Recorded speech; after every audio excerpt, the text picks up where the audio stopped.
គឺទៅត្រឹមរយៈពេល5ថ្ងៃតែប៉ុណ្ណោះរវាងអ៊ីរ៉ង់និងអាមេរិកនិងអ៊ីស្រាអែលបានសម្លាប់មនុស្សយ៉ាងរង្គាលរហូតដល់ទៅជាង1000នាក់ក្រុមសិទ្ធិមនុស្សដែលមានមូលដ្ឋាននៅសហរដ្ឋអាមេរិកបានរាយការណ៍ថាជនស៊ីវិលសរុបចំនួន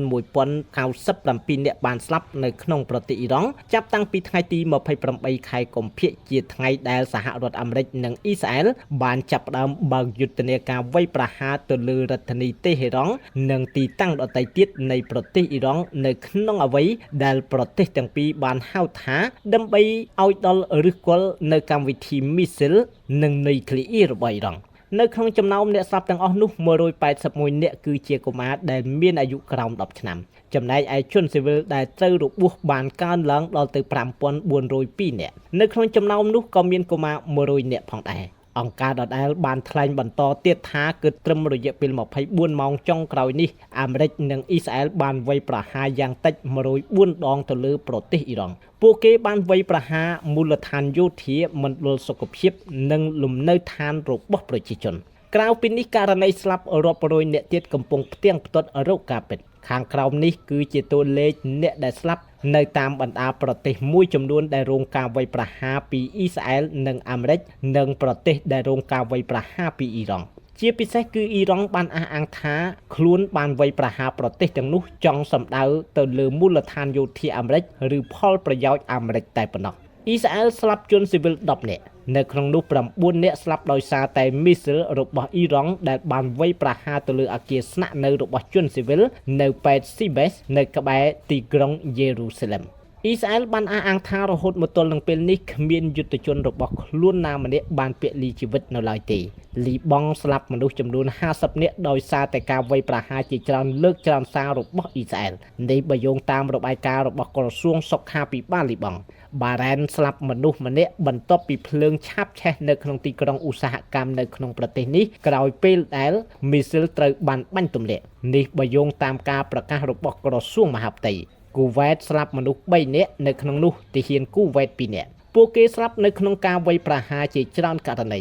នេះបើយោងតាមក្រសួងការបរទេសនិងក្រសួងសុខាភិបាលអ៊ូម៉ង់ស្លាប់មនុស្សម្នាក់នៅពេលដែលគ្រាប់រ៉ុកកែតវាយប្រហារចំនាវាដឹកប្រេងដែលដោតទង់ជាតិកោះម៉ាសាល់នៅក្បែរឆ្នេរសមុទ្រមូស្កាត់អារ៉ាប់រួមស្លាប់មនុស្ស3នាក់ចំណែកឯសហរដ្ឋអាមេរិកពលីជីវិតយុទ្ធជន6នាក់ដោយសារតែការវាយប្រហាររបស់អ៊ីរ៉ង់ទៅលើទីតាំងមួយកន្លែងនៃប្រទេសគូវ៉េតនេះបើយោងតាមការសរុបរបាយការណ៍របស់អគ្គបញ្ជាការដ្ឋានកងទ័ពអាមេរិក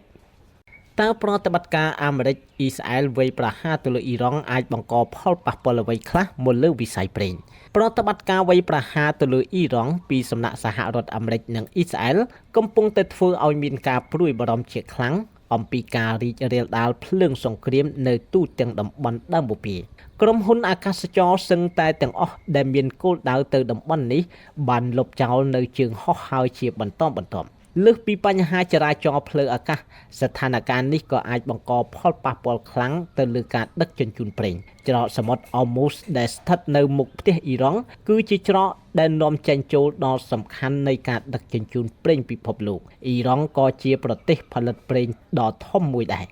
គ្រប់គ្នាបានដឹងយ៉ាងច្បាស់ហើយថាតំបន់ដើមបូព៌ាគឺជាជម្រកប្រេងកាតដ៏ធំបំផុតហើយដែលសេដ្ឋកិច្ចពិភពលោកត្រូវការជាចាំបាច់អ៊ីរ៉ង់គឺជាប្រទេសផលិតប្រេងដ៏ធំមួយនៅក្នុងចំណោម10ប្រទេសធំៗ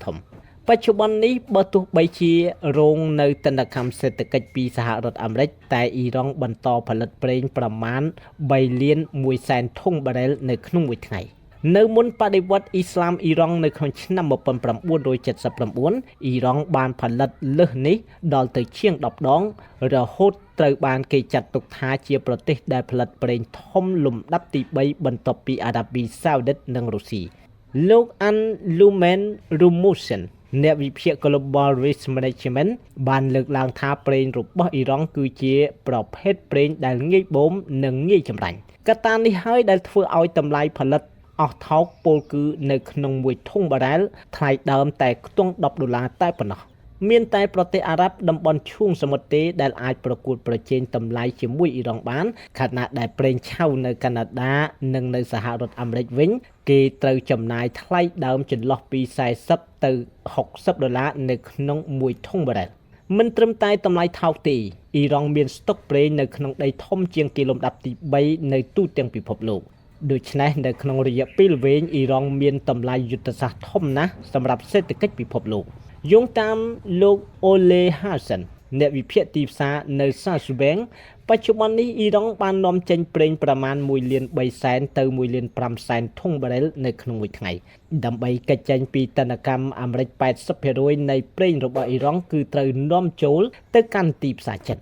ដែលនេះគឺមានន័យថាចិនប្រកាសជាអាចនឹងជួបបញ្ហាខ្លះប្រសិនបើអាមេរិកវេយកំទេចហេដ្ឋារចនាសម្ព័ន្ធផលិតប្រេងរបស់អ៊ីរ៉ង់ហើយធ្វើឲ្យការនាំចេញត្រូវអាក់ខានយូរសូមបញ្ជាក់ដែរថាហានិភ័យដ៏ធំមួយមកលើទីផ្សារប្រេងពិភពលោកគឺការបិទគប់ច្រកសមុទ្រអ៊ូមុសដែលជាផ្លូវតភ្ជាប់រវាងឈូងសមុទ្រពេកនិងមហាសមុទ្រឥណ្ឌាច្រកនេះគឺជាច្រកទ្វារចេញចូលផ្លូវទឹកតែមួយគត់របស់ប្រទេសភាគច្រើននៅក្នុងតំបន់ឈូងសមុទ្រក្នុងមួយថ្ងៃប្រេងឆៅប្រមាណ20លានធុងបារ៉ែលត្រូវបានដឹកចេញទៅតាមច្រកនេះឆ្ពោះទៅកាន់ប្រទេសនានាដែលស្មើទៅនឹងប្រមាណ 20% នៃទំហំតម្រូវការប្រើប្រាស់នៅទូទាំងពិភពលោកច្រកសមុទ្រអ៊ូមុគឺមានទទឹងចម្ងាយតែប្រមាណ50គីឡូម៉ែត្រព្រមទាំងជម្រៅទឹកមិនលើសពី60ម៉ែត្រដែលកត្តានេះហើយដែលកត្តាទាំងនេះធ្វើឲ្យការឆ្លងកាត់របស់នាវាធំងាយប្រឈមគ្រោះថ្នាក់រួចទៅហើយក្នុងករណីមានការបារម្ភពីសន្តិសុខបង្កឡើងដោយសង្គ្រាមនៅអ៊ីរ៉ង់នោះតម្លៃធានារ៉ាប់រងដឹកជញ្ជូនប្រកាសជាឡើងថ្លៃគិតមកត្រឹមពេលនេះមានតែអារ៉ាប៊ីសាអូឌីតនិងអេមីរ៉ាតអារ៉ាប់រួមទេដែលមានហេដ្ឋារចនាសម្ព័ន្ធបង្ហូរប្រេងចេញបានប្រមាណ2លាន6សែនធុងបារ៉ែលនៅក្នុងមួយថ្ងៃដោយមិនចាំបាច់ឆ្លងកាត់ច្រកអ៊ូមុគួរកត់សម្គាល់ដែរថានៅក្នុងប្រទេសនៅក្នុងតំបន់ដើមបូព៌ាព្រមទាំងប្រទេសទូគីនិងប៉ាគីស្ថានផងសុទ្ធតែបង្ហាញការព្រួយបារម្ភខ្លាចសង្គ្រាមនេះឆេះរាលដាលនៅពេញតំបន់លោក Paolo Rasu ប្រធានផ្នែកស្រាវជ្រាវនៅមូលនិធិសិក្សាយុទ្ធសាស្ត្រមេឌីទែរ៉ាណេបានលើកឡើងថាប្រទេសទាំងនេះដឹងថាអ៊ីរ៉ង់មានគ្រាប់មីស៊ីលគ្រប់ចំនួនដែលអាចវាយប្រហារទីតាំងសំខាន់នៅតាមប្រទេសគេឧទាហរណ៍ដូចជាហេដ្ឋារចនាសម្ព័ន្ធផលិតថាមពលទីតាំងស្តុកប្រេងឬស្ថានីយ៍បន្សាបជាតិប្រៃរបស់សមុទ្រជាដើមសង្គ្រាមឆាបឆេះនៅតំបន់ដើមបូព៌ានឹងធ្វើឲ្យប្រេងឡើងថ្លៃនៅទូទាំងពិភពលោកដោយជៀសមិនរួចតម្លៃប្រេងឡើងថ្លៃគឺអ៊ីរ៉ង់ដែលជាអ្នកចំណេញយុទ្ធសាស្ត្រដើម្បីអាចដាក់សម្ពាធទៅលើសហរដ្ឋអាមេរិកវិញការបោះឆ្នោតនៅពាក់កណ្ដាលអាណត្តិនៅសហរដ្ឋអាមេរិកខាត់ជិតមកដល់ហើយកត្តាជីវភាពការចំណាយលើថ្លៃសាំងរបស់ប្រជាជនអាមេរិកគឺជាកត្តាមួយដែលលោកដូណាល់ត្រាំមិនអាចប្រហែសបានទេបើជាបានគឺលោកដូណាល់ត្រាំប្រហែលជាមិនចង់ឃើញតម្លៃប្រេងឆៅឡើងដល់$100នៅក្នុងមួយធុងបារ៉ែលដោយកាលដែលពេលរុស្ស៊ីផ្ទុះសង្គ្រាមជាមួយនឹងអ៊ុយក្រែននោះឡើយ។